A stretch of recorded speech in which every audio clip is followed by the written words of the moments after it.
Aku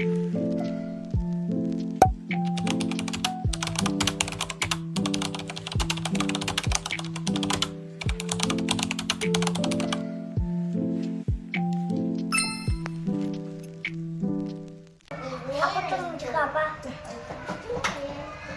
Halo teman-teman, selamat pagi. Selamat pagi. Udah berdoa belum tadi? Sudah. Aku kok kayak puasa. Siapa? Kok kayak puasa. Puasa tuh yang mana? Saya mau asap. Asap. Gak asap apa ya? Ada tuh nggak ada. Sebelumnya perkenalkan dulu ya. Nama aku Nabila. Siapa? Kalian bisa panggil aku Mbak Nabila. Di sini aku mau cerita. Kalian udah pernah dengar cerita Rusa dan Tanduk barunya belum? Belum. Belum. Kalau udah pernah lihat Rusa belum? Belum. Nah, Aku di HP. di HP. Aku pernah lagunya tapi aku lagunya pandunya copot. Oh, Aku iya.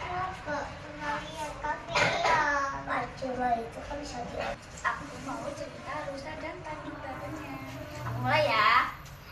Jadi di sebuah hutan dulu tuh ada sekelompok rusa yang tinggal di sana. Ada banyak banget.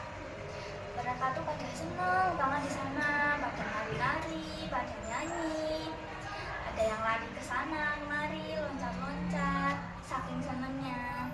Tapi di tengah kesenangan itu ada seekor rusa jantan yang lagi sedih. Ada yang tahu nggak sedih kenapa? Gak tahu. Gak punya tanduk. Bentar ya.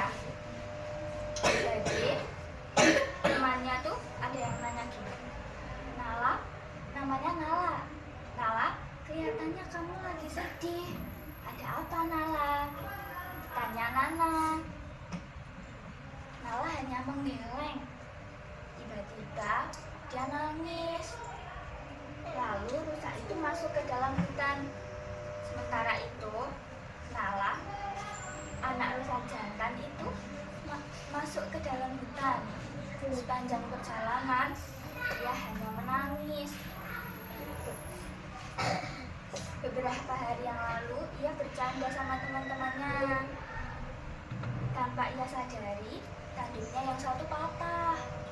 Dan kini ia hanya memiliki satu tanduk saja. Seperti gini, yang satu nggak ada. Kasihan kan? Aku pernah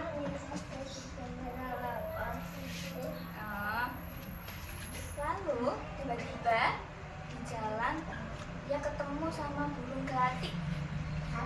Iya, burung gelatik. Lalu burung gelatik itu nanya, kenapa tandukmu tinggal satu? Lalu rusa itu cuma diam. Lalu burung gelatik itu membantu mencari. Ia tuh sering membantu menarik kutu di badan rusanya.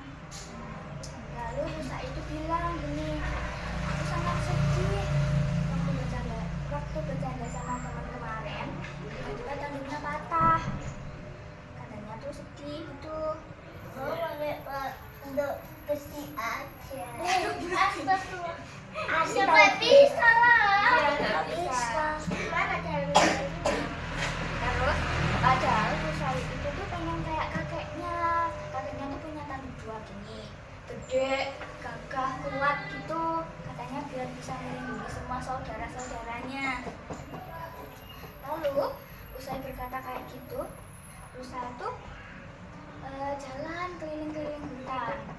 Terus dia sesampainya di deket danau, ya tuh ngaca di air.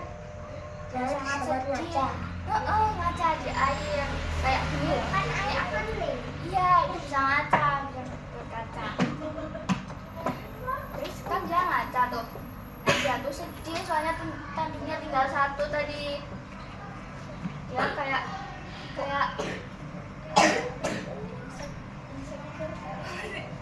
intinya tuh dia tuh nggak pede sama tanduknya cuma satu gitu, sama kalau ketemu teman-temannya.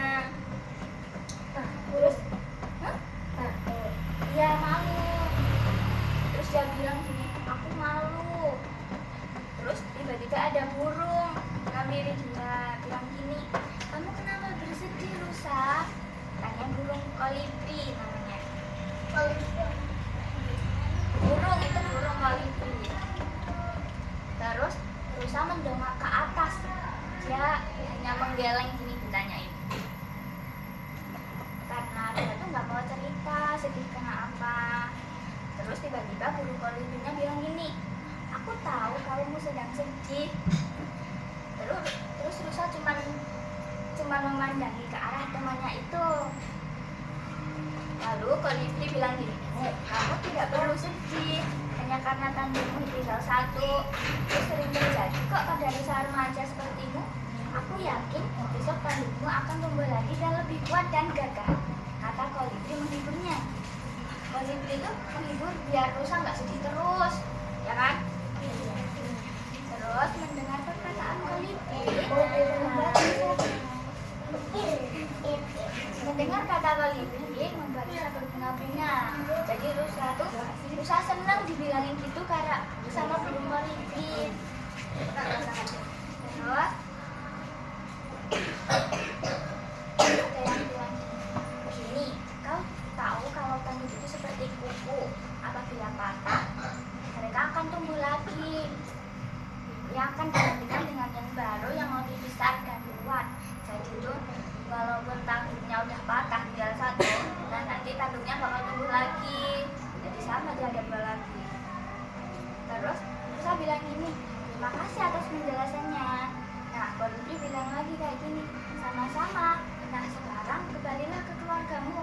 Aku yakin mereka pasti paham masalah ini.